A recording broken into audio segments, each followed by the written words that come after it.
วันที่24กันยายน2025นี้กองบัญชาการปกครองแขวงอุดมไซได้จัดกองประชุมสรุปผลการจัดตั้งปฏิบัติวาระแห่งชาติว่าด้วยการแก้ไขปัญหายาเสพติดประจำไตรมาส 3โดยการเป็นประธานของพันเอกดวงจันทร์ไซวุฒิเลขาคณะพรรคหัวหน้ากองบัญชาการปกครองแขวงอุดมไซ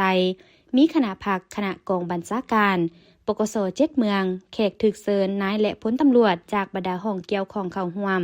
พันเอกบุญเพ็งสันทราพรรองเลขาพรรคห้องกองบัญชาการปกครองแขวงอุดมไซได้ให้รู้ว่าผ่านการเคลื่อนไหวจัดตั้งปฏิบัติตัวจริงใน6เดือนผ่านมา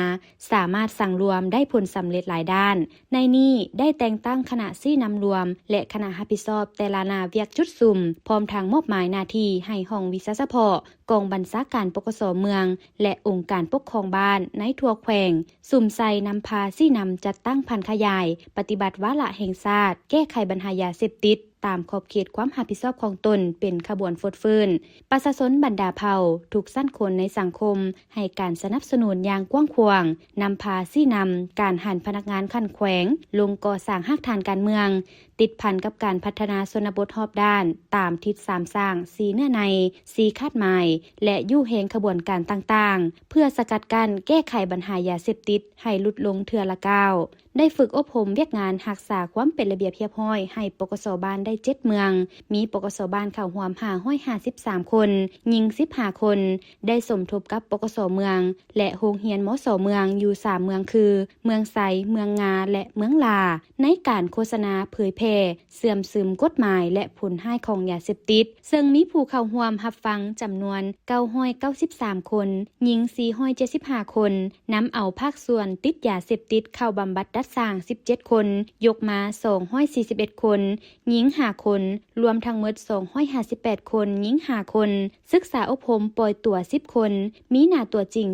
248คนหญิง5คนลงเก็บกรรมและทำลายเนื้อที่ลักลอบปลูกฝิ่นจำนวน16ตอนมีเนื้อที่ประมาณ 1.4 เฮกตาร์ได้กวดกาวิจัยสารเสพติด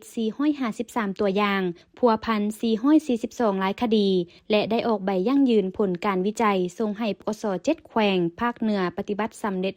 100% ได้ฝึกวิชาชีพให้ภาคส่วนบำบัดดัดสร้างยาเสพติดเป็นต้นแมนผลิตดินบล็อกผลิตลักเสาหัวเบตงหัตถกรรมเครื่องจักสานและออกแรงงานเพิ่มพูนผลิตผลตามท่าแห้งเงินไข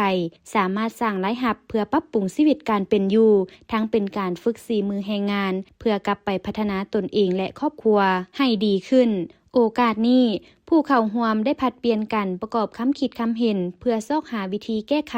บางด้านที่ยังคงค้างตึมอีกตอนท้ายพันเอกดวงจันทร์ไซวุฒิเลขาคณะพรรคหัวหน้ากองบัญชาการปกครองแขวงอุดมไซก็ได้กล่าวย่องโยสมเสยต่อความเอาใจใส่ของคณะรับผิดชอบทุกภาคส่วนที่ได้สุ่มใส่ปฏิบัติเวียกงานอันหนักหน่วงในระยะผ่านมาและสามารถเคลื่อนไหวปฏิบัติประสบผลสำเร็จอีกบาท91และเน้นหนักให้สุ่มใส่ลงเลิกเวียกงานโฆษณาศึกษาอบรมให้พ่อแม่ประชาชนบรรดาเผ่าตลอดฮอดทุกสั้นคนอยู่ในสังคมมีความรับรู้เข้าใจและมีส่วนร่วมในการสกัดกั้นและแก้ไขปัญหายาเสพติดอย่างตั้งหน้าเสื่อมซึมกำแน่นต่อแนวทางเปลี่ยนแปลงใหม่ของพรรคระเบียบกฎหมายของรัฐให้ลึกซึ้งและรับรู้เข้าใจต่อผลร้ายและภัยอันตรายของยาเสพติดซึ่งปัญหาดังกล่าวเป็นบ่อเกิดของบรรดาอาชญากรรมต่างๆอยู่ในสังคมเป็นภัยอันตรายให้แรงในปัจจุบันฉะนั้นป้องกันชาติป้องกันความสงบคันฮักฐานบ้านจะได้สืบต่อเอาใจใส่คุ้มครองและติดตามกวดกาเป้าหมายที่เคลื่อนไหวละเมิดพร้อมทั้งปฏิบัติมาตรการตามขั้นตอนของระเบียบกฎหมายอย่างเข้มงวดและแก้ไขอย่างเด็ดขาดเพื่อปรับปรุงแก้ไขสร้างครอบครัวบ้านปลอดคดีปลอดยาเสพติดและบ้านป้องกันความสงบดีหลายขึ้นอย่างต่อเนื่อง